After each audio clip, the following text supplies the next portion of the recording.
السلام عليكم ورحمة الله وبركاته. إن الحمد لله نحمده ونستعينه ونستغفره ونعوذ بالله من شرور أنفسنا ومن سيئات أعمالنا.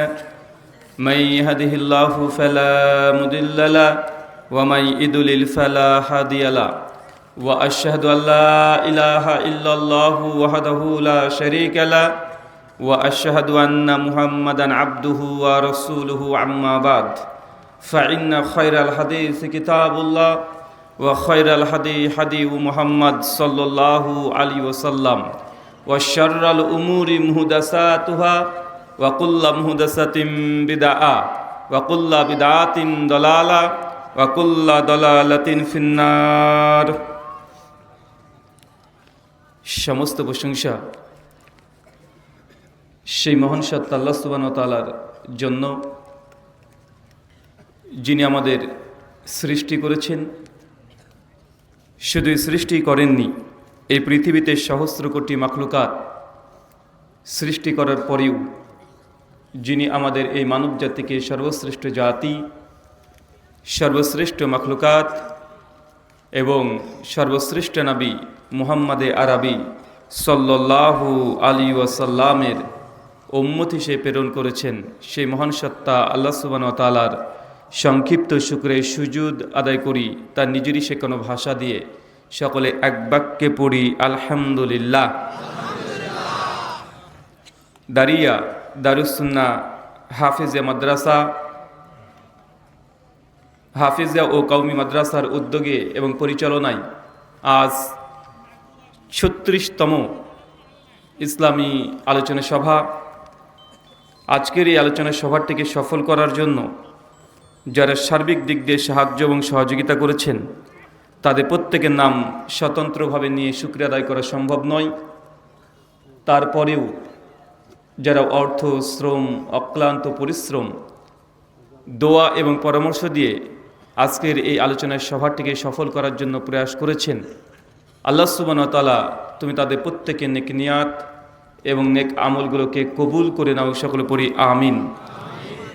মহান সত্তা আল্লাহ সুবহানাহু ওয়া তাআলার কাছে দোয়া, এই প্রার্থনা, আল্লাহ সুবহানাহু ওয়া তাআলা আমরা মানুষ, আমরা কম বেশি ছোট বড় ভুল ত্রুটি বিচ্যুতি গুনাহ পাপ অন্যায় করে থাকি। আজকের এই আলোচনা সভার ওসিলায় আমাদের পেছনের ছোট ছোট গুনাহগুলোকে তুমি ক্ষমা করে দাও। সকলে পড়ি আমিন। সম্মানিত সুধী, বাদ মাগরিব থেকেই বিভিন্ন আলোচক তারা পবিত্র কোরআনুল কারীম এবং হাদিসে মুবারকা থেকে অনেক গুরুত্বপূর্ণ আলোচনা আপনাদের সামনে পেশ করেছেন। আজকের এই আলোচনা সভার অন্তিম লগ্নে উপস্থিত হয়েছি একটি নির্দিষ্ট বিষয়ের উপরে কোরআনুল কারীম এবং হাদিসে মুবারকা থেকে কিছু কথা বলার উদ্দেশ্যে। রাত এমনি মাহফিলের শেষ ওয়াক্ত চলে এসেছে, লেট হয়ে গেছে না? আপনি থাকলে হবে? আপনি তো সারা রাত থেকে ঘুমিয়ে পড়বেন, একদম জোহরের রক্ত উঠবেন, তাই না? একদিন না কাজ করলে কী বা হবে? কিন্তু আমাদেরকে তো ছুটে চলতে হবে, আজকে এখানে কালকে সেখানে। তো যাই হোক, আর অনেকে আছেন দূর দূরান্ত থেকে এসেছেন, পোস্টারে নাম দেখেছেন যে ব্রাদার রাহুল হোসেন ভারত। তো অনেকের একটা আকাঙ্ক্ষা, মানে ভারতের বক্তা দারুণ কণ্ঠে একদম ওয়াজ করবে, আজকে কাঁপিয়ে দেবে বা এমন সুর দেবে বা গজল বলবে, অনেক মানুষের একটা আকাঙ্ক্ষা থাকে। তবে জেনে রাখেন, আমার গোটা আলোচনাতে কোনো গজল বা সুর কিছুই থাকবে না। এই যে কথা শুরু করলাম কাটা কাটা কথা, এগুলো থেকে কিছু কোরআনুল কারীম হাদিসে মুবারকা থেকে বর্তমান প্রেক্ষাপটকে সামনে রেখে কিছু কথা শেয়ার করব, যাতে আপনার কিছু কল্যাণ হয়, কিছু দুনিয়াবি কল্যাণ, কিছু পরমার্থিক পরলৌকিক জীবনে কিছু কল্যাণ। আমাদেরকে দুটো কল্যাণের দিকে চলতে হবে। যখন আমরা দোয়া করি, দেখবেন কি দোয়া করছেন, সূরা বাকারা 102 নম্বর আয়াত, রাব্বানা আতিনা ফিদ দুনিয়া। প্রথমে কি আছে? ফিদ দুনিয়া। তারপরে কি আছে দুনিয়ার পরে? আখিরা। মানে দুনিয়ার এই বাস্তবতাকে আমাদেরকে স্বীকার করে নিতে হবে। দুনিয়ায় যে ফিতনা আসবে, এই ফিতনাকে মোকাবেলা না করলে কখনো জান্নাতের রাস্তা আপনি পেতে পারেন না। দুনিয়াতে বিভিন্ন রকমের ফিতনা আসবে, আসবে কি আসবে না? তাই ইসলাম হচ্ছে একটা সম্পূর্ণ বিজ্ঞানসম্মত, মানুষের ফিতরাত যেটা চাই সেটা দিয়ে ইসলাম ইসলাম নতুন কিছু নিয়ে এসেছেন এমনটা নয়। মানুষ যেগুলোকে নতুন করতে চাই সেগুলো ফিতরাতের বিরুদ্ধে। কিসের বিরুদ্ধে? এটা ফিতরাতের বিরুদ্ধে, মানে আমাদের যে ক্ষমতা বা ক্যাপাবিলিটি এটার বিরুদ্ধে গিয়ে মানুষ কাজ করতে চায়, আর তখনই পদস্খলিত মানুষ হয়ে যায়। আজকে যে বিষয়ে গুরুত্বপূর্ণ আলোচনা হবে, আলোচ্য বিষয় ইবাদত কবুলের শর্ত। কি বললাম বলেন? আরো জোরে বলেন। ইবাদত কবুলের শর্ত। আমরা কম বেশি ইবাদত করি কি করি না? খুব বেশি ইবাদত করতে না পারলেও মোটামুটি আমরা ইবাদত করি। আর আমরা তো মুসলমান, সপ্তাহে একদিন জুমার দিন নামাজ পড়ি, আমরা মনে করি আলহামদুলিল্লাহ একদম পাক্কা আল্লাহর ওলি হয়ে গেলাম। ফেসবুকে ছবি পোস্ট করে দিয়েছি মানে পুরো বিশ্বের মানুষ জেনে নিয়েছে আজকে জুমাতে এসেছিলাম। এরকম মুসল্লি আছে না সমাজে? তবে মনে রাখবেন, ইবাদত করলেই যে আল্লাহ কবুল করবে কোনো নিশ্চয়তা নেই। আপনি যখন ইবাদত করছেন আর যদি মনে করেন জি আলহামদুলিল্লাহ আজকে মাদ্রাসারকে উন্নতি কল্পে আমি 10,000 দিলাম, আমি 5,000 দিলাম, 1 লাখ 1 কোটি টাকা দিয়ে দিলাম, গোটা মাদ্রাসায় তৈরি করে দিলাম, আর যদি মনে করেন যে না আমি একটা এত বড় প্রতিষ্ঠান করেছি আর আল্লাহ সুবহানাহু ওয়া তাআলা আমার এই ইবাদতটাকে কবুল করে নিয়েছেন, যদি নিশ্চিত এটা মনে করেন, জেনে রাখবেন আপনি এখন ভুলের মধ্যে আছেন। কেন? ইবাদত করলেই আল্লাহ কবুল করবে এর কোনো নিশ্চয়তা নাই। ইবাদত করার পূর্বে বেশ কিছু শর্ত আছে। একটা মিসাল, উদাহরণ, একজন ব্যক্তি যদি বিসমিল্লাহ বলে পানিতে ঝাঁপ মেরেছে, একদম নদীতে ঝাঁপ মেরে দিয়েছে, 3 বার ডুব মেরে দিয়েছে, উঠে যদি বলে অজু হয়ে গেছে, চাচা অজু হবে? ও যদি বলে অজুতে তুমি হাত মুখি তো ধুই, এ বরং তো এটা ডবল অজু হওয়ার কথা আমার। এখন তাই যদি বলে পানিতে যদি 3 বার ডুব মেরে দেয়, 7 বার ডুব মারে, 2 দিন যদি ডুব মেরে যে নিচের তলে থাকে, তারপরে কি অজু হবে? কেন হবে না? কারণ অজু হচ্ছে হাত পা ধোয়ার নাম নয়, অজু একটা সিস্টেমের নাম। কিসের নাম? একটা পদ্ধতির নাম। আপনি অজুর সমস্ত সিস্টেমই রাখছেন, কিন্তু আপনি ভাবছেন যে মাঠ থেকে এসেছি আমার পায়ে নোংরা আগে হয়ে গেছে, তাই পাটাকে আগে ধোবো, ভাই অজু হবে? কথা বলেন। তার মানে অজু বা ইবাদত একটা সিস্টেম, একটা প্রসেসের নাম। নিজের মন মতো মর্জি মতো যদি আপনি করেন, এটা ইবাদত হিসেবে গণ্য হবে না। হতে পারে যে ইবাদত করছেন মনে করছেন এটা এমনি ইবাদতের চাইতে অনেক সুন্দর, অনেক ভালো, বাহ্যিক দিক থেকে অনেক চমৎকার মনে হতে পারে, কিন্তু আসলে সেটা যদি কোরআন সুন্নাহর অনুকূলে যে সিস্টেম পদ্ধতি দিয়েছে এমন যদি না হয়, আপনি কোটি টাকা দান করেন আর কোটি রাকাত নামাজ পড়েন, তারপরেও ইবাদত বলে সেটা গণ্য হবে না। আলোচ্য বিষয় ইবাদত কবুলের শর্ত। বলেন তো চাচা, ইবাদত এটা তো আরবি শব্দ, এটার বাংলা মানে কি? আনুগত্য করা, উপাসনা করা। আর কে বলবেন? জি, ইবাদতে সে আরবি শব্দ আবদুন থেকে, মানে দাস, গোলামিত্ব করা। কি করা? কথা বলেন। গোলামিত্ব করা। কার গোলাম? আল্লাহ সুবহানাহু ওয়া তাআলা গোলাম। যখন আপনি বলছেন যে আমি একটা ইবাদত করছি, তথা আপনি এখন আল্লাহর কৃত দাস। আর দাস মানে যার নিজের কোনো ইচ্ছার কোনো মূল্য নেই, ইচ্ছে মতো সময় খেতেও পারবে না, ঘুমাতে পারবে না, সব সময় মালিকের অধীনে যিনি থাকেন, নিজের ইচ্ছে মতো কাজ করতে পারে না, এটাকে বলে দাস। কিন্তু আমাদেরকে দেখে কেমন মনে হয় যে আমরা দাস? আপনি তো স্বৈরাচারী, স্বেচ্ছাচারী, যা মন চায় আপনি তাই করেন। আপনাকে দেখে তো মনে হয় না যে আপনি একজন আল্লাহর গোলাম বা দাস। আমরা কোরআন মাজিদের এই আয়াত কতবার পড়েছি, এমন কোনো মানুষ নাই যে এই আয়াতটাকে জানে না। অনেক হিন্দুরা মুখস্থ করে ফেলেছে। সূরা জারিয়াত 51 আয়াত নম্বর 56, ওয়ামা খলাকতু জিন্না ওয়া ইনসা ইল্লা লিয়াবুদুন। ওয়া মানে এবং, মা হচ্ছে নাফিস সিগা, না বোধক। আল্লাহ বলছেন অবশ্যই না, কখনোই না, আমি আল্লাহ মানুষকে আর জিনকে সৃষ্টি করতাম না। আমরা বলি, অনুবাদ করার সময় বলি যে আল্লাহ মানুষ এবং জিনকে সৃষ্টি করছে ইবাদতের জন্য, কিন্তু আপনি যদি এমনি সরাসরি অনুবাদ করেন, লিটারাল মিনিং নেন, আল্লাহ হচ্ছে অবশ্যই না, আমি মানুষ আর জিন জাতিকে সৃষ্টি করতাম না। কেন করেছি? ইল্লা দিয়ে কালেমা হাসার তাগিদ দিচ্ছে, দিয়ে বলছে শুধুমাত্র, কেবলমাত্র সে আমার ইবাদত করবে, এই জন্যই আমি আল্লাহ সৃষ্টি করেছি। মানে আল্লাহ আমাদেরকে সৃষ্টি করতেন না। কেন করেছেন? আল্লাহ দাসত্ব করার জন্য, আল্লাহর ইবাদত করার জন্য, তার গোলামি করার জন্য। আচ্ছা, মুসলিম এটা তো আরবি শব্দ, তাই না? আচ্ছা, মুসলিমের বাংলা মানে কি? যে ব্যক্তি নিজের সমস্ত ইচ্ছা, শুধু আত্মসমর্পণ একটু করবো না এমনটা নয়, এক পা ইসলামে দেবো আর এক পা অন্য জায়গায় দিয়ে রেখে দেবো এমনটা না। ইসলামে যদি প্রবেশ করেন সর্বোত্তকভাবে নিজের যত ইচ্ছা আছে সমস্ত ইচ্ছা যে আল্লাহর কাছে সমর্পণ করে দেয়, সেই হচ্ছে মুসলিম। মানে আপনি যখন আপনার সমস্ত ইচ্ছা কার কাছে সমর্পণ করলেন? আল্লাহর কাছে। তাহলে আপনার কাছে কি ওনার ইচ্ছা আছে? আপনার কোনো ইচ্ছার মূল্য থাকবে? আপনার কাছে ইচ্ছা থাকতে পারে, কিন্তু ইচ্ছার কোনো মূল্য নাই। আপনি একজনের ইচ্ছেতে চলবেন, সেটা আল্লাহ সুবহানাহু ওয়া তাআলা। আপনি যদি করতে পারেন তবে আপনি মুসলিম। আর এই জন্য বলি, মুসলিম মানে নিজের পা নিজের ইচ্ছে মতো ফেলাও যায় না, এটা আপনার পা। কিন্তু কোন পা আগে ফেলবেন, কোন ধাপটা আগে দিবেন, এটাও ইসলাম আপনাকে অধিকার দেয় না, যদি নিজেকে আপনি মুসলিম দাবি করেন, যদি নিজেকে গোলাম দাবি করেন। আচ্ছা চাচা, বাথরুমে যখন ঢোকেন কোন পা আগে ঢুকে? দেখেছেন? বাম পা। আপনি যতই কোটিপতির বাচ্চা হন, ডান পা দেন তো, দিতে পারবেন। কিন্তু আপনি কি গোলাম থাকলেন? আপনি দাস থাকলেন? আপনি ইবাদত করলেন না। বাথরুম থেকে বের হচ্ছেন, কোন পা বের করবেন? ডান পা। এবার শরীয়ত উল্টে যাচ্ছে, মসজিদে ঢুকবেন, কোন পা আগে ঢুকবে? বা বের হওয়ার সময় কোন পা বের হবে? এখন মুসলমানের পা এটা নিজের ইচ্ছে মতো চলতে পারে না। আর আপনি ইবাদত করবেন, মন যা চায় এইভাবে ইবাদত করে দেবেন, হয়ে যাবে না। ইসলাম এত সূক্ষ্ম যে কোন হাতের আঙ্গুলের নখ কিভাবে কাটবেন, কোরআন হাদিসে সেটাও আছে। আছে না নাই? আপনি কিভাবে স্ত্রীর কাছে যাবেন, অবাক করা বিষয়, গোপন বিষয়, পার্সোনাল বিষয়। কিভাবে স্ত্রীর কাছে যাবেন এটাও কোরআন হাদিসে আছে। আছে না নাই? আল্লাহ নবী একদিন বসে আছেন, আদাউল মুফরাদ লিল বুখারী হাদিস নম্বর 676, সেই বুখারী তো এসছে, তবে আদাউল মুফরাদ ইমাম বুখারী রাহিমাহুল্লাহ বিভিন্ন তুরুক নিয়ে এসে যে হাদিসটাকে জমা করেছে। আল্লাহ নবী বসে আছেন, হঠাৎ তিনি চিৎকার দিয়ে সাহাবীকে বলছেন, লা জালাসা তারিক, খবরদার কেউ রাস্তাতে তোমরা দাঁড়াবে না, বসবে না, কেউ বসবে না। সাহাবীরা অবাক, ইয়া রাসূলুল্লাহ, আরে রাস্তায় তোমাদেরকে বসতেই হয়?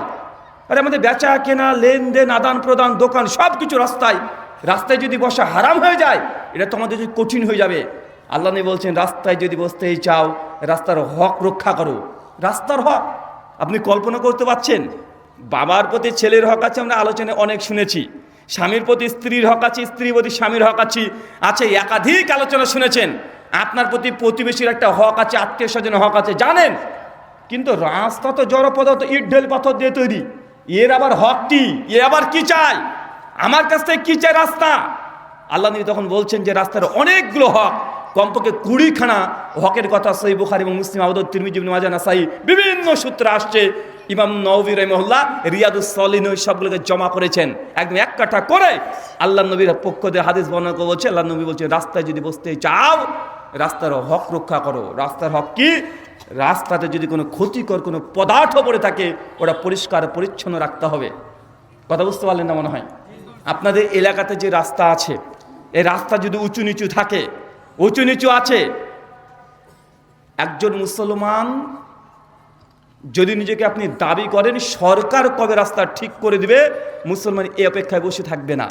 উঁচু নিচু রেখে দিবেন, মানুষ চলতে চলতে উষ্টা খেয়ে পড়ে যাবে, এটা রাস্তার হক না। যদি রাস্তাকে যদি সমতল করতে না পারেন, এই রাস্তা দিয়ে আপনার জন্য চলাচল উঠা বসা করা বৈধ নয়, এটা রাস্তার হক। আধুনিক মডার্ন সায়েন্স অনুযায়ী বলা হয় এটা হচ্ছে রোড ট্যাক্স। কি বলা হয় কথা বলেন? আচ্ছা, গাড়ি চালান, রোড ট্যাক্স লাগে কি লাগে না? আর ইসলামে রোড ট্যাক্স আছে। আমি শুধু কল্পনা করে হাদিসটাকে যখন পড়ি, আপনি এইভাবে হাদিসটাকে মূল্যায়ন করতে পারবেন না। কেন? কারণ আমরা 2025 খ্রিস্টাব্দে এই ডিজিটাল যুগ, যেন হাতের একটা মোবাইল দিয়ে গোটা বিশ্ব জগৎকে আমরা চিনতে পারি, দেখতে পারি। এই যুগে এই হাদিসকে আপনি মূল্যায়ন করতে সেইভাবে পারবেন না। আপনি চলে যান 1500 বছর আগে, যখন নবী এই কথাটা বলছে, ওই সময়তে এই লাইট তো দূরের কথা, হারিকেনে কাঁচে আবিষ্কার করতে পারেনি। সেই সময় সাইকেল তো দূরের কথা, সাইকেল একটা ভল টিউব আবিষ্কার করতে পারেনি। ধুধু প্রান্ত মরুভূমি, শুধু কয়েকটা উট চলাচল করে। রাস্তা ওখানে পেলেন কোথায়? আচ্ছা বলেন তো, মরুভূমিতে রাস্তা আছে? আরে যেদিকে যাবেন মরুভূমি আর মরুভূমি। ওই সময় আল্লাহ নবী বলছে রাস্তার হক রক্ষা করো। আর 1500 বছর পরে আপনি এসে বুঝতে পারছেন, হ্যাঁ রাস্তার একটা হকের প্রয়োজন আছে। যখন ঢাকাতে আপনি চলে যাবেন, দেখবেন কত জ্যাম লেগে যায়। ইসলামী ক্রাইটেরিয়া অনুযায়ী যদি রাস্তার হক যদি কেউ রক্ষা করতো, ঢাকা শহর জ্যাম লাগতো? কথা বলেন, কখনো জ্যাম লাগতো না। চিন্তা করে আমি এটাই, মরুভূমিতে বসবাস করছে ব্যক্তিটা, যেখানে রাস্তার কোনো অস্তিত্বই নেই, আর উনি বলছেন রাস্তার হক রক্ষা করতে হবে।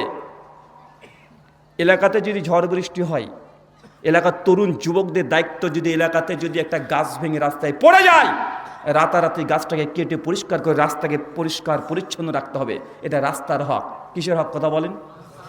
যদি রক্ষা না করেন, এই রাস্তাতে উঠা বসা চলাফেরা আপনার জন্য জায়েজ হচ্ছে না। আপনি গা জড়ি করে রাস্তাতে চলাচল করছেন। আল্লাহ বলছে রাস্তার হক রক্ষা করো। রাস্তায় যদি আগন্তুক কোনো ব্যক্তি, অচেনা ব্যক্তি এসে বলে যে ভাইজান অমুকের বাড়ি যাব, কোনো গন্তব্য জানতে চাই, আল্লাহ নবী বলছেন তাকে গন্তব্যকে দেখিয়ে দেওয়া। আপনি ঢাকা শহরে চলে যান, আপনি রাস্তা চেনেন না, আপনি বলবেন ভাই আমি সেক্টর 5-এ যাব, কিভাবে যাব? আপনাকে জিজ্ঞাসা করতে হয় কি হয় না?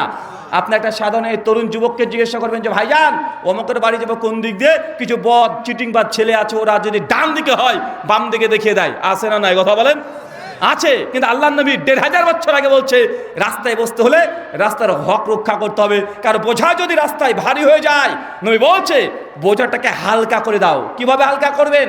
একটা মানুষ রিক্সা নিয়ে যাচ্ছে, অনেকগুলো পাট আছে, ধান আছে, গম আছে, রিক্সা সব উল্টো পড়ে গেছে।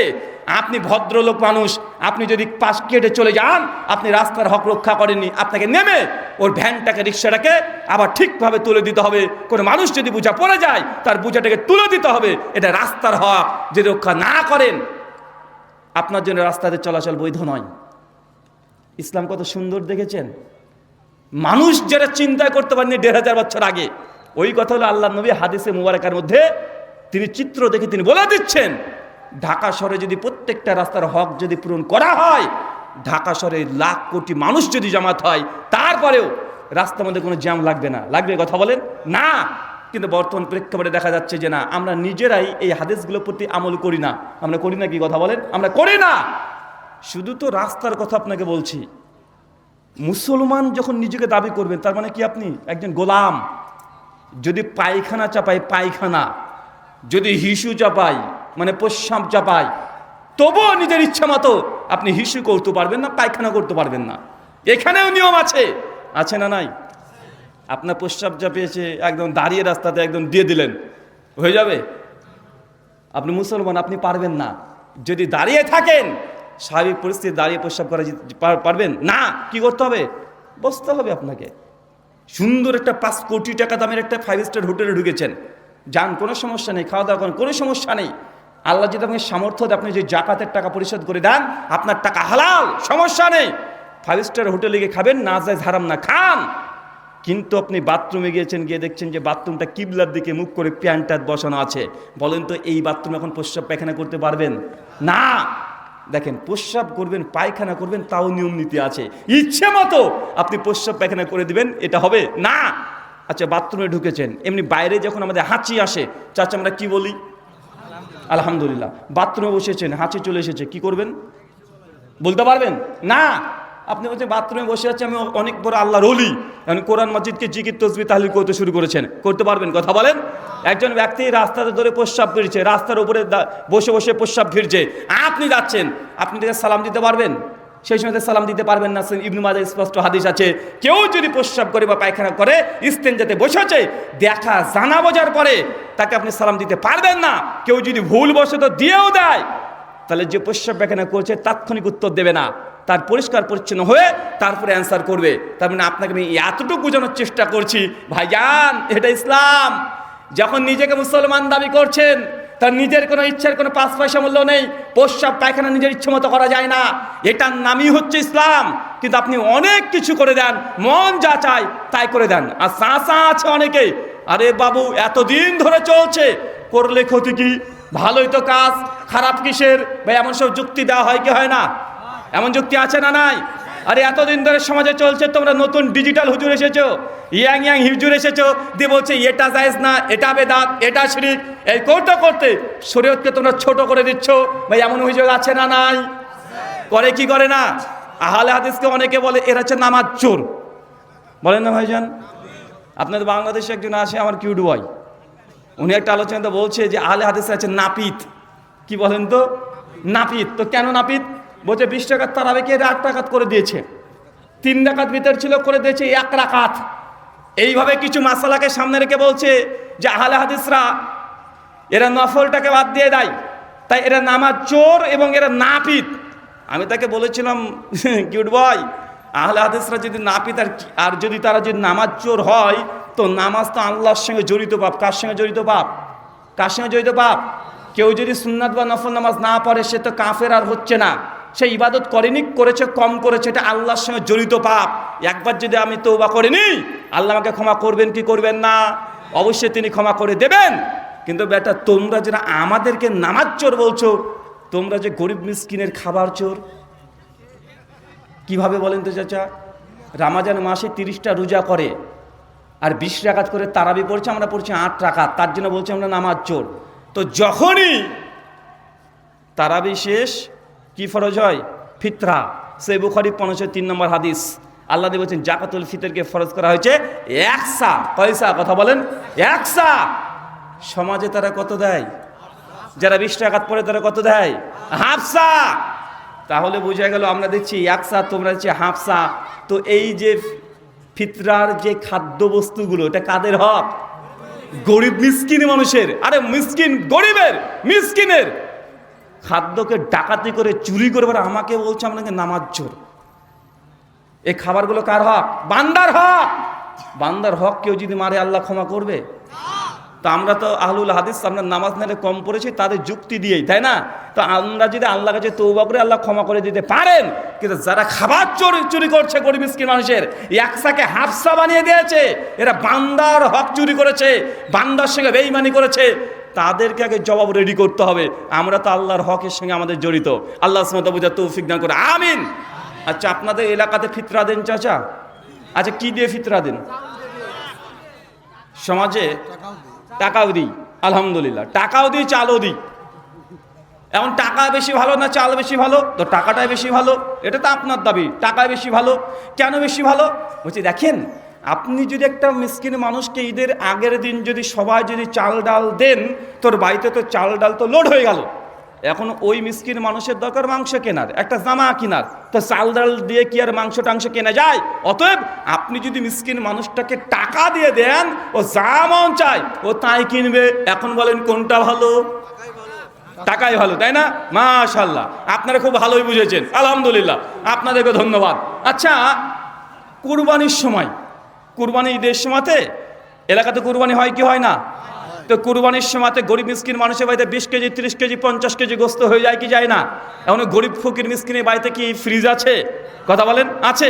এখন আমি যদি বলি, আচ্ছা বাবা সব ঠিকই আছে, কুরবানির সময়তে গোটা পাড়াতে দেখা যায় 40টা ছাগল আছে আর 10খানা গরু আছে। এখন আমি এসে যদি ফতোয়া দিয়ে দিই, আপনাদের দৃষ্টিকোণকে সামনে রেখে, যে ভাইজান এবছরে কুরবানি আমরা 20খানা গরু দেবো আর 20খানা রেখে দেবো, আর 10খানা আমরা ছাগল দেবো, বাকি 30খানা ছাগল রেখে দেবো, টাকা বিক্রি করে যে টাকা হবে গরিব মিসকিন মানুষকে একটা ভাগ দিয়ে দেবো, কুরবানি হবে? তো কুরবানি ঈদের দিন শুধুমাত্র গরু গোশরি খাবে নাকি? মশলা কিনতে টাকা লাগবে না? জামা কাপড় লাগবে না? তো চাচা, আপনি ঈদুল ফিতরে এই বুঝলেন, তবে ঈদুল আজহা কুরবানি ঈদের সময় এ বুঝ কেন বুঝলেন না? কেউ যদি এই যুক্তি দিয়ে বলে, অতএব এত কুরবানি দেওয়ার কি দরকার রে বাবা? গরিব মানুষকে শুধু কাঁচা কি শুধুমাত্র কুরবানি মাংস খাবে? সরিষার তেল তো কিনতে হবে, মশলাপাতি তো কিনতে হবে, আর 40-50 কেজি মাংস জমে যাচ্ছে, ওর বাড়িতে তো ফ্রিজ নেই। তো এত অপচয় না করে আমরা অর্ধেক কুরবানি দেবো আর অর্ধেকটা বিক্রি করে গরিব মিসকিন মানুষের মধ্যে টাকাটাকে বন্টন করে দেবো। এখন কুরবানি হবে না বাতিল? তো আপনার ফিতরার যে যুক্তি গেল যে চাচা, আপনি যে বললেন যে ফিতরা আল্লাহ নবী তিনি ফরজ করেছেন, বুখারীর 503 নম্বর হাদিস, যে আমি জাকাতুল ফিতরকে ফরজ করেছি মানে তাম খাদ্য দ্রব্য দিয়ে, আর আমরা এটাকে পরিবর্তন করে নিজেদের সুবিধার্থে আমরা করে দিলাম টাকা। করেছি কি করি নাই? তো এটা যদি কুরবানি ঈদের সময়তে এই ঠিক এইভাবে পাল্টে দিই, কুরবানি হবে? মনে রাখবেন, ইবাদত হচ্ছে তাওকীফি, এর মধ্যে কোনো পরিবর্তন, কোনো অদল বদল চলে না। যতটুক আছে, যেইভাবে আছে, যে সময় আছে ততটুক সেইভাবে সেই সময় করাটাই ইবাদত। সময়ের যদি পরিবর্তন ঘটে যায় তারপরে সেটা ইবাদত হবে না, নেকি তো দূর কি বাত, গোনা হবে। চলেন কয়েকটা উদাহরণ দিই।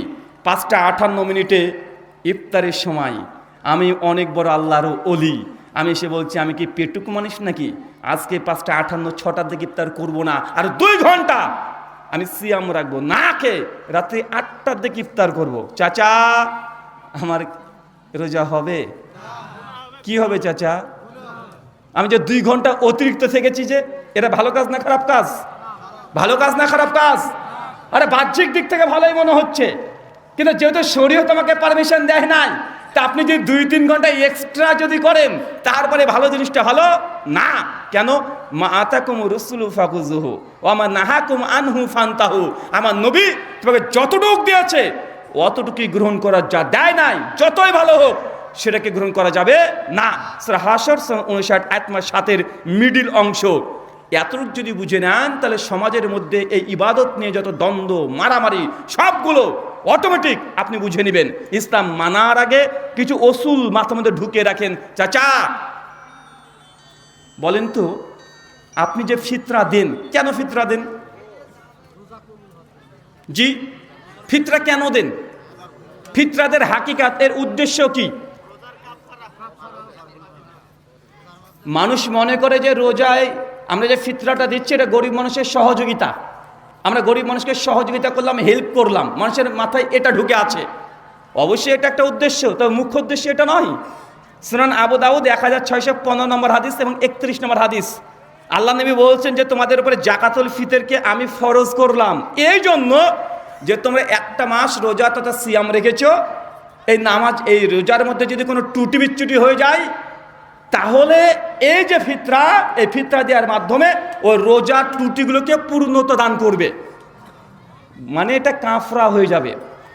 চাচা রোজা আছেন, মিথ্যা কথা বলেছেন, এতে রোজা বাতিল হয় না। কি হয়? রোজার ত্রুটি হয়ে যায়।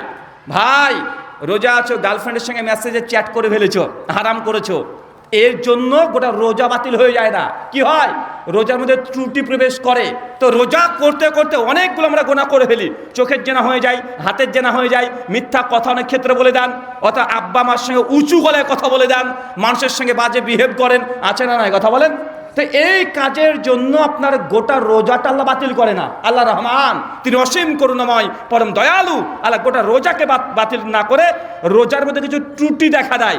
এই জন্য 1 মাস রোজা করার পরে নবী বলছেন ফিতরাকে ফরজ করলাম, ফিতরা আদায় করো, এই ত্রুটিপূর্ণ রোজাগুলোকে পূর্ণতা দেবে।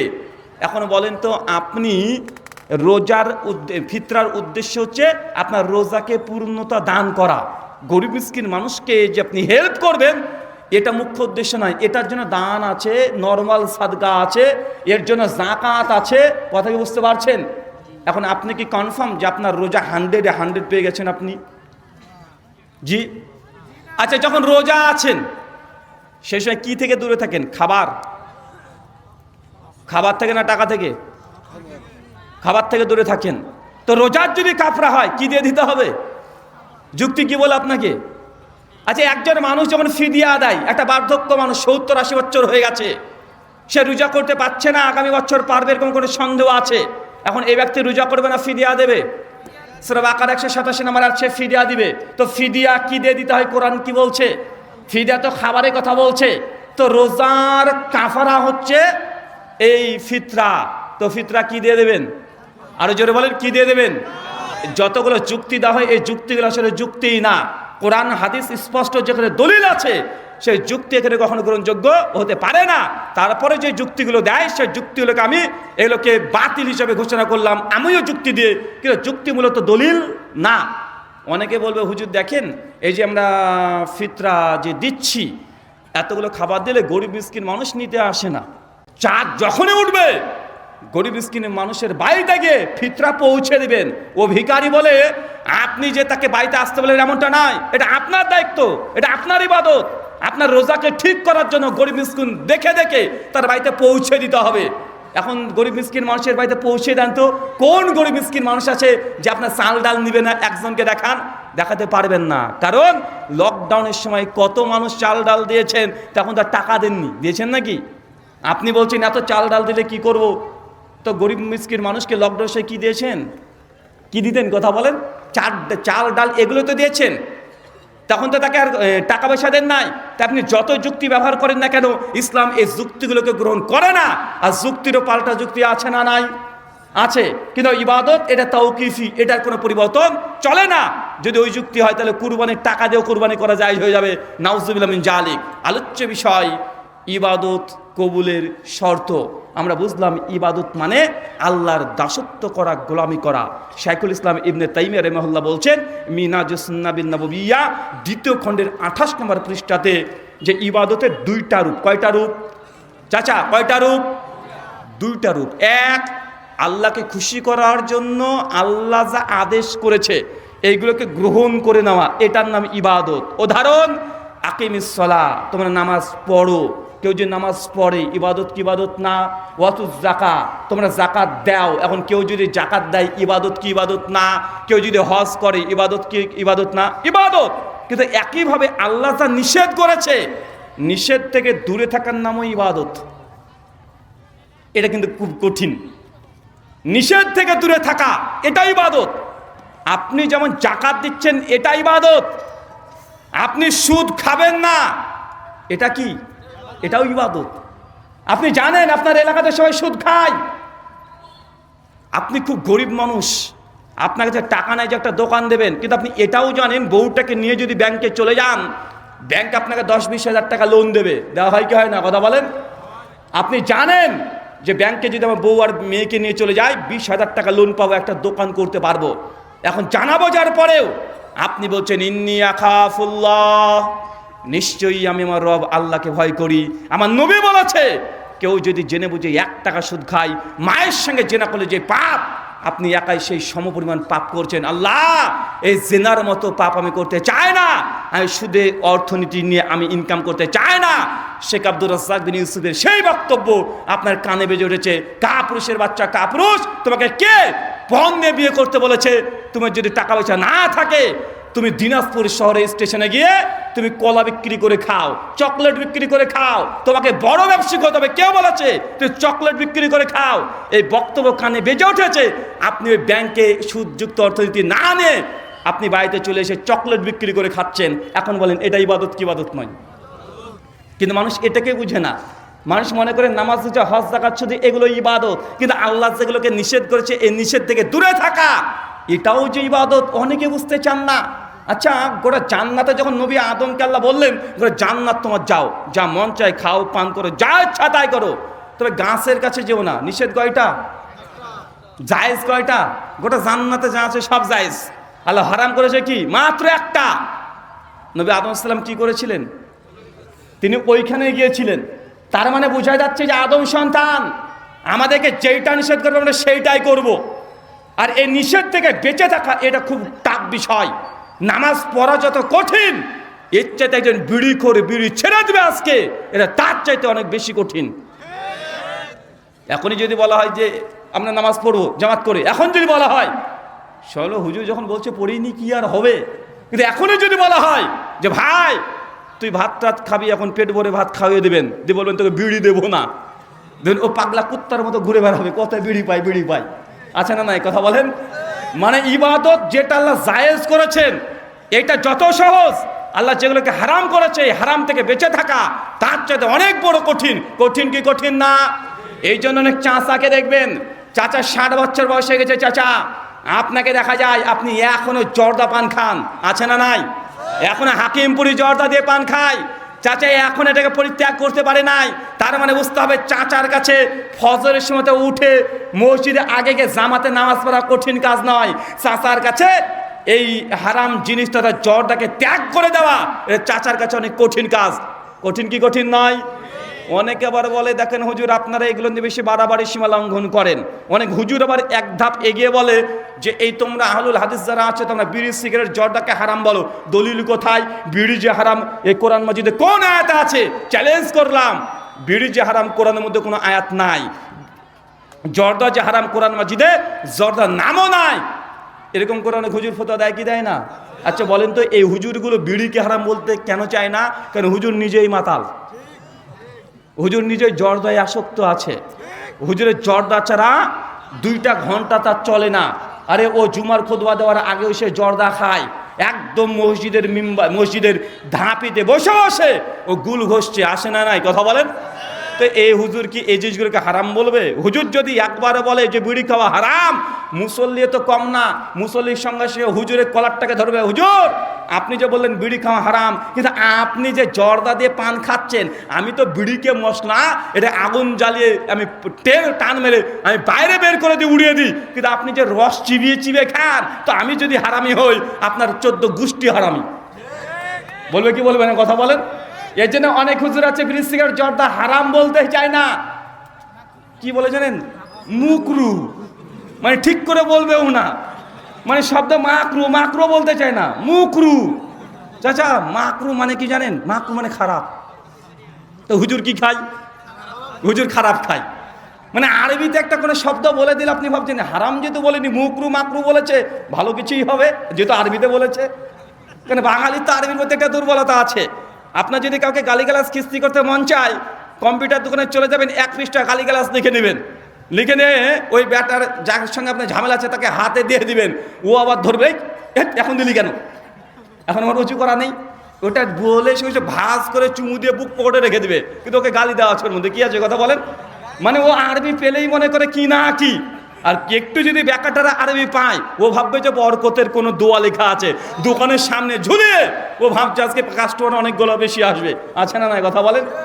মানে বাঙালির মধ্যে একটা সমস্যা, মানে আরবিতে কিছু বলেছে মানে এটা কোরআনে আছে, এটা হাদিসে আছে, 2-4টা আরবিতে গালিগালাজ করে দেন, বলবে আলহামদুলিল্লাহ। ভাই এমন লোক দেখা যায় কি যায় না? বহুত দিন পূর্বে একটা গল্প বলেছিলেন একজন আমাদের উস্তাদ, যে এক বাঙালি সৌদি আরবে কাজ করতে গিয়েছে, দীর্ঘদিন কাজ করেছে, যে বাঙালি মানুষ তো বাঙালি, ও তখন গিয়ে দেখছে আরবে সব আরবিতে ভাষাভাষী মানুষ কথা বলে, ওই ড্রেন পরিষ্কার করে সেও আরবিতে কথা বলে, যে উট চড়ায় সেও আরবিতে কথা বলে, ইমাম সাহেব সেও আরবিতে কথা বলে। ও তখন টেনশনে পড়ে গেছে, সবাই আরবিতে কথা বলে, ও বাঙালি কিছুই বুঝে না। যখন ফজরের সময় আজান হচ্ছে, আল্লাহু আকবার, আল্লাহ বলছে এই তো পেয়েছি বাংলা। ওবার গ্রামে এসে তখন সবাইকে বলছে, এই সৌদিতে কি দেখলি? বলছে আরে সবাই আরবিতে কথা বলে। বলছে কোনো কেউ বাংলা বুঝে না, তবে হ্যাঁ একটা জিনিসই বাংলাতে পেয়েছি। কি? বলছে আজান আর ফাতেহা। মানে ও এই আজান প্রত্যেকদিন এখানে শুনে শুনে ও ভাবছে আজানটা এটা বাংলা, মানে এটা তার কাছে মনে হয়েছে যে না এটা তো শুনেছি। তো বাঙালি আমাদের অনেকটা সিস্টেম এরকম। আর কিছু কিছু মূর্খ মানুষ আছে, ও আবার কোনো বাবুকে যদি দেখে যে ইংরেজি পড়ছে, ভাববে বাপরে বাপ ব্যারিস্টারের বাচ্চাই, মানে ইংলিশ পড়লে ভেবে নাই, মানে ইংলিশ পড়তে পারলে বলতে পারলে ভেবে নাই একদম ব্যারিস্টারের বাচ্চা। বা এমন আছে না নাই? এর যে বাঙালিদের মধ্যে দুর্বলতা। চাচা হুজুর যে বলেছে না মাকরু, মাকরু যদি মিসবাহুল লুগাত খুলে দেখেন, লিসানুল আরব খুলে দেখেন, যে কোনো ডিকশনারি, আরবি টু উর্দু, আরবি টু বাংলা, আরবি টু ফার্সি, যা ইচ্ছা আপনি খুলে দেখেন, মাকরু শব্দের অর্থ খারাপ, মাকরু শব্দের অর্থ ক্ষতিকর, মাকরু মানে অপছন্দনীয়, মাকরু মানে নিন্দনীয়। বলেন তো মাকরুর একটা বাংলা শব্দ হলে ভালো পেলেন? তো হুজুর যদি যখন মাকরু বলে জর্দায় খায়, হুজুর কি খেলো তাহলে? ও খারাপ খেলো, ক্ষতিকর জিনিস খেলো, মানে হুজুর খারাপ জিনিস খায়। এক কাজ করবেন, হুজুরকে বাড়িতে দাওয়াত দিবেন এবার জুমার দিনে, যে 3 দিন আগেকার বাসি ভাত যেটা খারাপ হয়ে গেছে সেটা খেতে দেবেন। বলে হুজুর আপনার জন্য স্পেশাল ডিশ। কি ডিশ? সব মাকরু খাবার, পচা ডাল, পচা মাছ, মাংস যা আছে সব পচা, মানে ক্ষতিকর, খারাপ। বলে এটা মাকরু, আপনার জন্য খান। কেন আপনাকে ভালো যত আমি খাবার খাওয়াই না কেন, আমি যদি নাটোর থেকে কাঁচা গোল্লা নিয়ে আসি, আর যদি টাঙ্গাল থেকে চমচম নিয়ে আসি, বগুড়ার যদি স্পেশাল দই নিয়ে আসি, আর আপনাদের এলাকার যদি মাছ মাংস দিয়েও হুজুরকে পেট পুরে খাইয়ে দেন, হুজুরের তারপরে তৃপ্তির ঢেকুর উঠে না, হুজুর যতক্ষণ না মাকরু খাচ্ছে। তো হুজুরকে প্রথম থেকে শেষ পর্যন্ত গোটা মাকরু দিয়ে দেন, কারণ মাকরু তো আপনার খাওয়াই লাগবে। তো প্রথম থেকে শেষ পর্যন্ত কি খাবেন? সব মাকরু দেন। হুজুর কত মাকরু খেতে পারে দেখা যায়। আচ্ছা আপনাদের মধ্যে কে কে বুড়ি খান? একটু হাত তোলেন তো দেখি। জি না, বিড়ি, স্মোক, দোকান, ভুড়ি শুনেছেন নাকি আপনারা? চাচা স্মোক, বিড়ি, দোকান কে কে খান? সিগারেট, জর্দা, আলাবাতা, ফেন্সিডিল, কোরেক্স, কেউ নাই? সবই তো আল্লাহর ওলি রে ভাই। তোরা এ কোথায় আমাকে মাহফিল করতে নিয়ে আসলেন? অসুস্থ মানুষের জন্য ডাক্তার দরকার, তো আপনার তো সুস্থ মানুষ, আপনার জন্য তো ওয়াজ করার দরকার নেই, সব আল্লাহর ওলি। আচ্ছা একজন আমাকে বলছে, আরে হুজুর আপনার কি যে বলেন, আরে বিড়ি খাওয়া কেন হারাম হবে? আরে সকালবেলা যদি বিড়ি না খায় আমার পেটই ক্লিয়ার হয় না। এরকম অসুখ আসে নাকি যে বিড়ি না খেলে সকালবেলা আপনার মানে বের হয় না?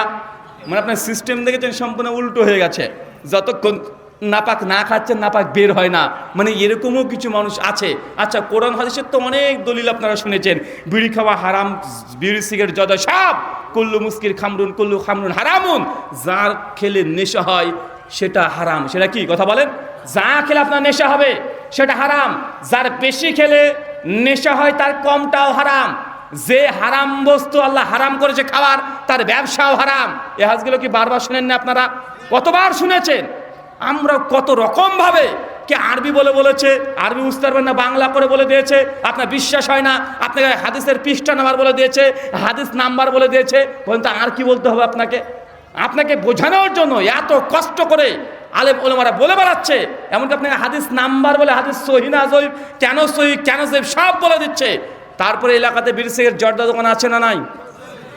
এখন বিড়ি সিগারেট জর্দা আপনি দোকান দিচ্ছেন, আপনি বলছেন হুজুর বিড়ি সিগারেট বিক্রি না করলে তো দোকানে বেচা কেনা কমে যাবে, মানে ও মনে করছে যে বিড়ি সিগারেট বিক্রি করছে বলে ওর বেচা কেনা আছে। ভাইজান, আল্লাহ হচ্ছে আর রাজ্জাক, আল্লাহ রিজিক দাতা। মিশকাত 5300 নম্বরের মিডিল অংশের হাদিস, আল্লাহ নবী বলছেন মানুষকে দুটো জিনিস খুঁজে বেড়ায়। কয়টা জিনিস? কথা বলেন। দুইটা জিনিস খুঁজে বেড়ায়। এক রিজিক, দুই মৃত্যু। কি জিনিস? আপনার কোথায় মৃত্যু হবে ঠিক দেখবেন, মৃত্যু আপনাকে সেই জায়গাতে নিয়ে চলে যাবে। আপনার যদি মৃত্যু হয় রাজশাহীর আমচত্বরে, আপনি এখানে ওয়াজ শুনছেন, কিন্তু আপনার তাকদিরে লেখা আছে আপনার মৃত্যু হবে কালকে আগামী 12:35:13 আমচত্বরে লেখা আছে মালিকুল মওতের সঙ্গে দেখা হবে। ঠিক দেখবেন কিভাবে যে চলে গেছেন আপনি নিজেই টের করতে পাবেন না। ভাই হয় কি হয় না? কথা বলেন। আল্লাহ নবী তার জন্য বলছে মানুষ যতক্ষণ তার নির্ধারিত রিজিক না পায় ততক্ষণ পর্যন্ত সেই ব্যক্তির মৃত্যু হবে না। তোমরা সবর করো, রিজিক তুমি পেয়ে যাবে, কিন্তু তুমি যদি তাড়াহুড়া করো তুই হারামের মধ্যে প্রবেশ করলে। সবর করো, যেটা হারামভাবে ইনকাম করলে সবর ধৈর্য ধরলে ওই টাকাটাই আসতো, ওই রিজিকে আসতো। তো কীভাবে আসতো? এটা হালাল ভাবে আসতো। কিন্তু আপনি মনে করছেন বিড়ি সিগারেট জর্দা যদি তুলে দিই তাহলে আপনার বেচা কিনা কমে গেল, আপনার রিজিক কমে গেল। না, বেচা কেনা এইভাবে হয় না, রিজিক এটা নির্ধারিত, অনেকে মানতেই চায় না। চলেন আপনি একটা উদাহরণ দিই। বলেন তো, মায়ের পেটে দুই যমজ ভাই, আজকে ফজরের সময়তে মসজিদে নামাজ পড়েছে দুই ভাই। টোটো বোঝেন? টোটো, হ্যাঁ, সিএনজি। এই সিএনজি দুই ভাই একসঙ্গে ফজরের সময় বের হয়ে চলে গেল, আবার ঠিক মাগরিবের সময় দুজনে একসঙ্গেই আসবে মসজিদে। বলেন তো দুজনের ইনকাম আজকে সেম হবে? কেন? ওরা বলে যে কিছু কিছু নাস্তিক সহ মডার্ন কিছু মুসলিমরা বলে, আরে ভাই আমি শ্রম না করলে কি আমি টাকা ইনকাম করতে পারতাম? আর আমি চেষ্টা করেছি বলে হয়েছে। ভাই বলে কি বলে না? কথা বলেন। ভাই যদি তাই হতো তাই দুইজনে একসঙ্গে গাড়ি নিয়ে গিয়েছে, বের হয়েছে, দুজনের চেষ্টা সেমই ছিল, কিন্তু তারা কি দুইজন সেম ইনকাম করতে পারে, রিজিক পায় না? দুটো দোকান পাশাপাশি, ধরেন ঔষধের দোকান আছে দুটো পাশাপাশি হোটেলের দোকান আছে, সেম মাল পাওয়া যায়, খাবার টেস্টটা যদি সেমই হয় দুজনে বেচা কেনা কি সেম হবে? হবে না। কেন? এটা হচ্ছে তাকদীর। এটা কি? এটা রিজিক, আল্লাহ ফাইনাল করে দিয়েছে। অনেক সময়তে দেখবেন বড় পিএইচডি ডিগ্রি অর্জন করেছে ডাক্তার, তারপর তার নাম যশ তেমন নাই, কিন্তু সাধারণ একজন ডাক্তারের নাম যশ, টাকা পয়সা, ধন দৌলত আল্লাহ ভরিয়ে দিয়েছেন। হয় কি হয় না? তাই চেষ্টা করলেই যে আপনার হয়ে যাবে তা না, চেষ্টা তো সকলেই করে।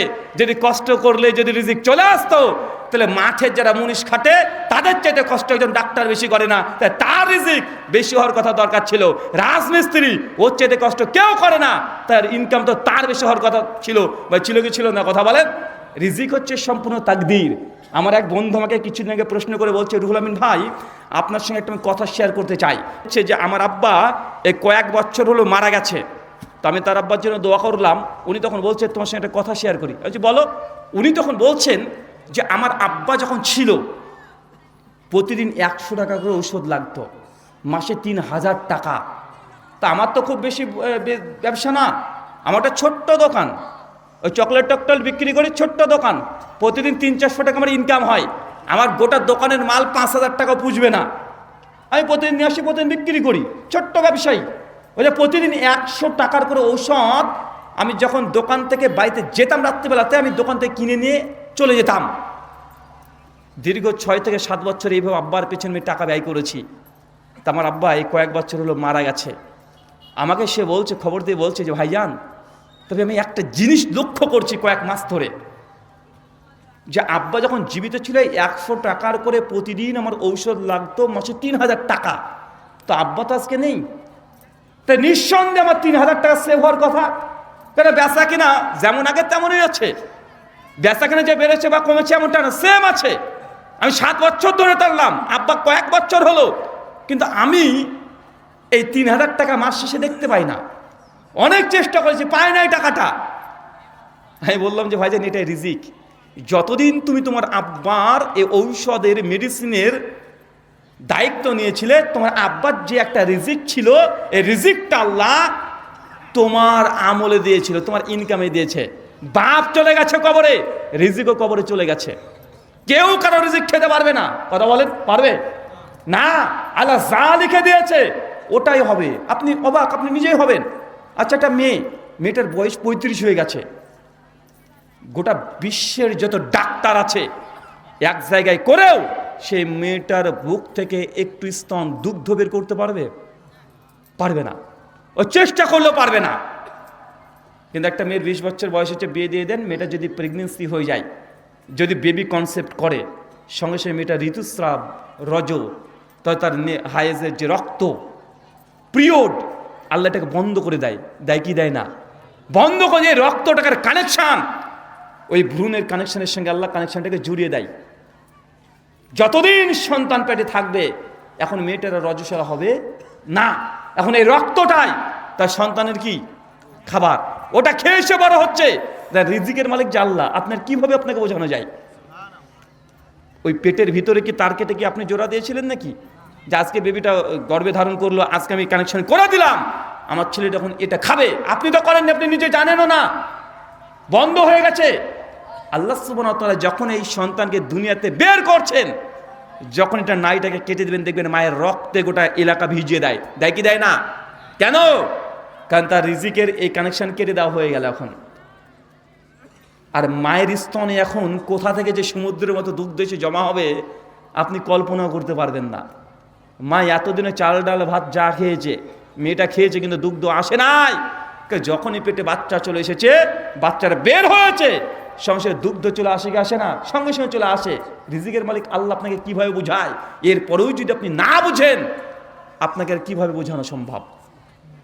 বাচ্চারা এখন দাঁত নেই, বেশি কিছু খেতে পারবে না, ওই দুধেই তার সমস্ত প্রোটিন পেয়ে যায়। পায় কি পায় না? কথা বলেন। সব প্রোটিন পেয়ে যায়। 1 বছর 1.5 বছর পর মানে দুধ আর কতদিন খাবে? ওরও তো একটা মানে আছে, রুচি আছে, আর কতদিন খাবে? এখন মন চাচ্ছে যে একটু মুরগির গোশ খাবো, গরুর গোশ খাবো, একটু ভাত খাবো, একটু পোলাও খাবো। আর আল্লাহ দেবেন তার দাঁতগুলো আস্তে আস্তে দিতে শুরু করেছে। যখনই তার রুচি চেঞ্জ হয়েছে, আর দাঁতও দিয়ে দিয়েছে। তারপরে বাচ্চা ছেলে কত মুরগি, মাছ, গোশ, মাংস সব খেয়ে ফেলছে।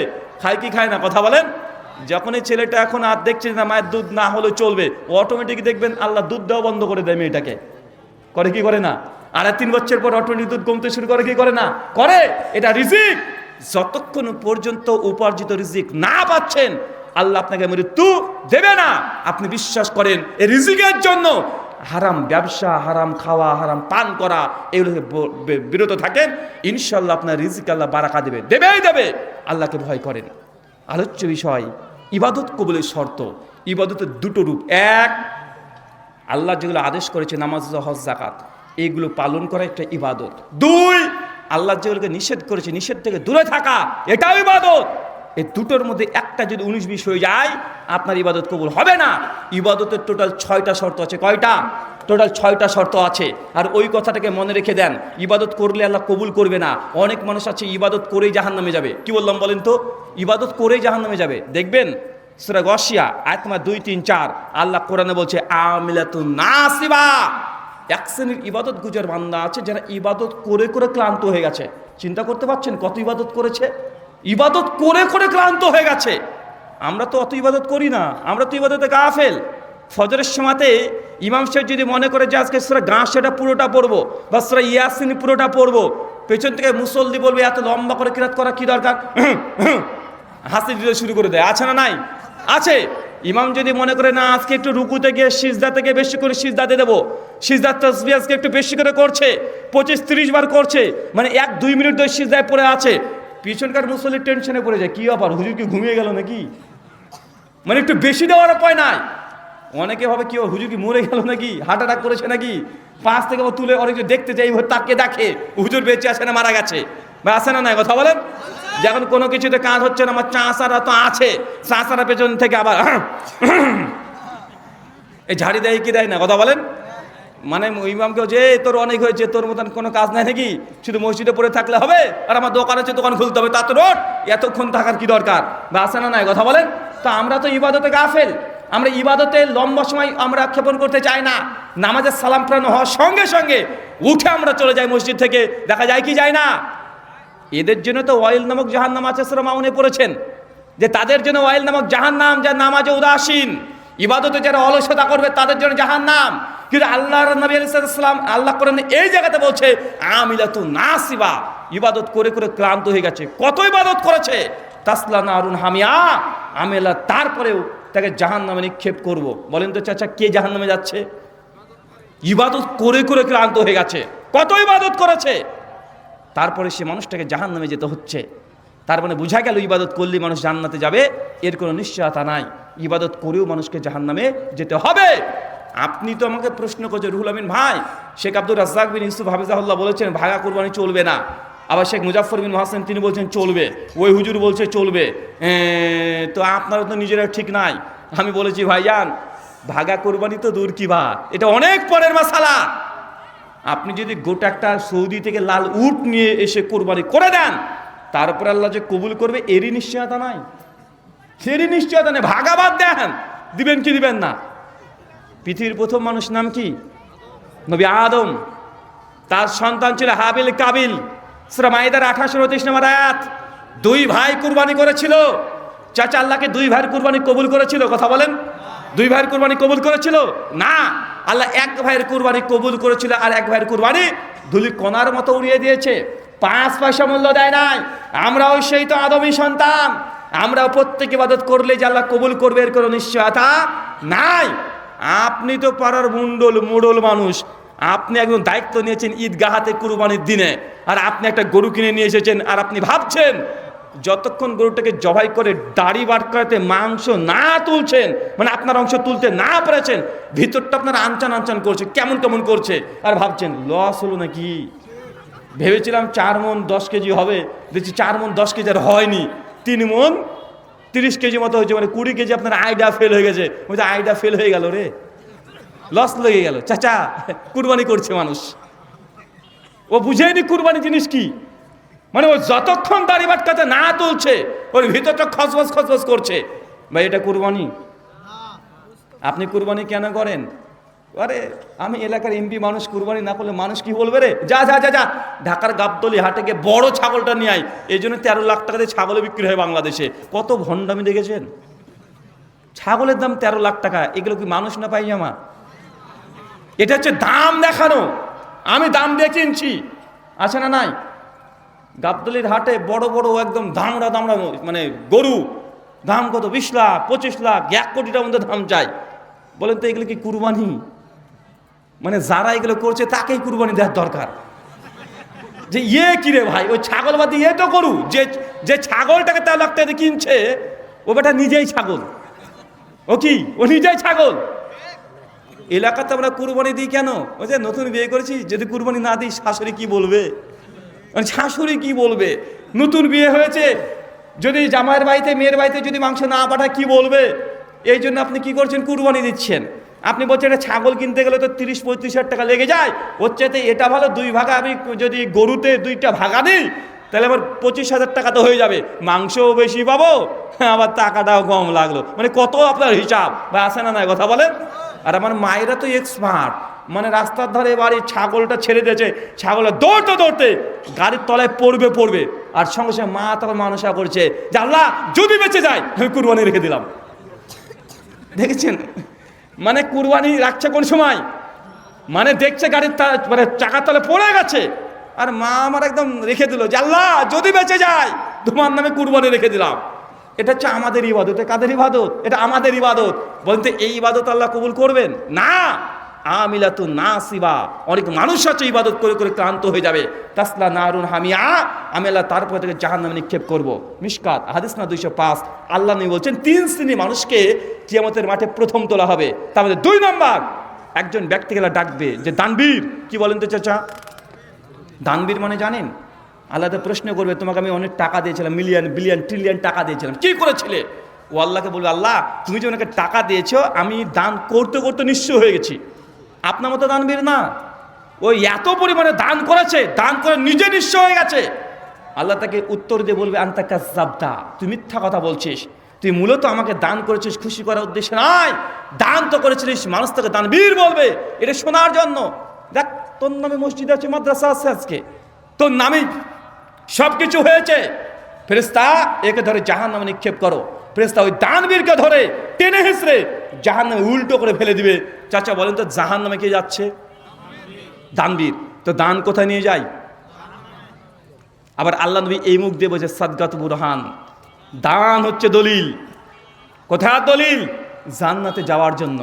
নবী এই মুখ দিয়ে আবার বলেছেন, সেই বুখারী 660 নম্বর হাদিস, কিয়ামতের সংকটময় সময় শাস্ত্রের মানুষকে আল্লাহ আরশের নিচে স্থান দেবে। 6 নম্বর ব্যক্তির কথা বলতে গিয়ে আল্লাহ নবী বলছেন, ওই ব্যক্তি যে ডান হাত দিয়ে দান করেছিল, বাম হাত টের পায়নি, এই ব্যক্তিকে আল্লাহ আরশের নিচে স্থান দেবে। আল্লাহ নবী এই মুখ দিয়ে বলছেন, কেউ যদি দুনিয়াতে দান করে, কবরের আযাব যখন দিতে আসবে, দানটা তখন ঢালের মতো কাজ করবে, ও আযাব দিতে আসবে আর ঢালের মতো কাজ করবে, আপনাকে বেশি চাপ দিতে দেবে না। জাহান্নামের আগুনকে দান নিভিয়ে দিতে পারে, দানের এত পাওয়ার। আবার দান করে একটা মানুষ জাহান্নামে যাচ্ছে। এখন আপনি দান করবেন আমাকে, বক্তাদেরকে আপনার নিয়ে আসছেন টাকা তোলার জন্য, আছে না নাই? না যায় ধারাম বলছি না, কিন্তু আপনি দেখেন আপনার ইবাদত কবুল হচ্ছে কিনা। বক্তা এসে আপনাকে টাকা দিয়েছে 500 টাকা, বক্তাও বলছে এত টাকা দাম দিল, নামে শরীফুল, আল্লাহ তুমি তাকে জান্নাত দিতে করিও না তা ভুল। বলছে নারেক তাকবীর, আল্লাহু আকবার।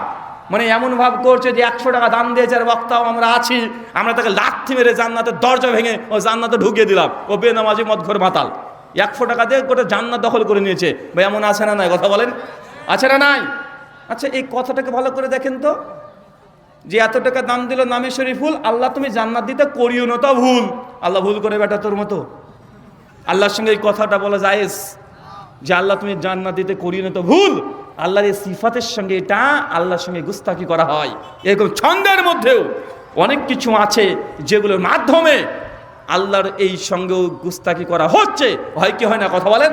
আরে অনেকে টাকা দেয় আমাকে, মাঝে আমি বক্তব্য দিতে দিতে টাকা দেয়, আমি যদিও টাকা পয়সা তুলি না, আমাকে সে টাকা দেয়, আমি কিছু বলি না, এমনি মনে মনে দোয়া করে দিচ্ছি। ওই ব্যক্তি বলছে, ভালো করে বলে দিন 10,000 টাকা অমুক নাম, আমার বাপের নাম ওই, এখন আমি বলিনি। ও মনে মনে ভাবছে, কোন হুজুরকে টাকা দিলাম রে, টাকাটা লস আমার, মানে নাম ঘোষণা হয়নি, ভাবছে টাকাটা লস হয়ে গেল, কেন নাম বলিনি আমি মানুষের সামনে। ভাই এমন আছে না নাই? কথা বলেন, আছে না নাই? ইবাদত করলে আল্লাহ কবুল করবে এর কোনো নিশ্চয়তা নাই। দান করে কবরের আযাব মাপ পাওয়া যায়, দান দিয়ে জাহান্নামের আগুন মাপ পাওয়া যায়, দান দিয়ে আরশের নিচে স্থান পাওয়া যায়, দান দিয়ে জান্নাতের সার্টিফিকেট পাওয়া যায়। আবার দান করে একজন মানুষ জাহান্নামে যাচ্ছে। নবী এই কথা বলছে, চাচা 1 টাকা দান করার পূর্বে আপনাকে দেখতে হবে যে আপনার দান জান্নাতে নিয়ে যাচ্ছে না জাহান্নামে নিয়ে যাচ্ছে। যতক্ষণ পর্যন্ত এইটা অনুধাবন করতে না পাচ্ছেন, আপনি ইবাদত করলেও ইবাদত আপনার জন্য পরকালে নাজাত নয়, জাহান্নামে যাওয়ার কারণ হয়ে যাবে। আল্লাহ সুবহানাহু ওয়া তাআলা তুমি বুঝা তৌফিক দান করে, আমিন। ইবাদত কবুল করার 6টা শর্ত আছে। কয়টা? কথা বলেন। আমি লম্বা বলবো না, শুধু 6টা পয়েন্ট বলে দিব। এই 6টা পয়েন্ট যদি থাকে ইবাদত কবুল হবে, নচেত হবে না। যতই দাম ইবাদত করেন ইবাদত কবুল হবে না।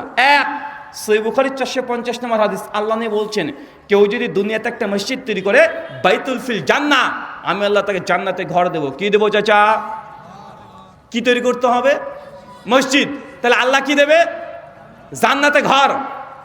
যদি আমার দেশের সরকার নরেন্দ্র মোদীজি 10খানা মসজিদ তৈরি করে দেয়, জান্নাতে ঘর পাবে? কেন রে ভাই?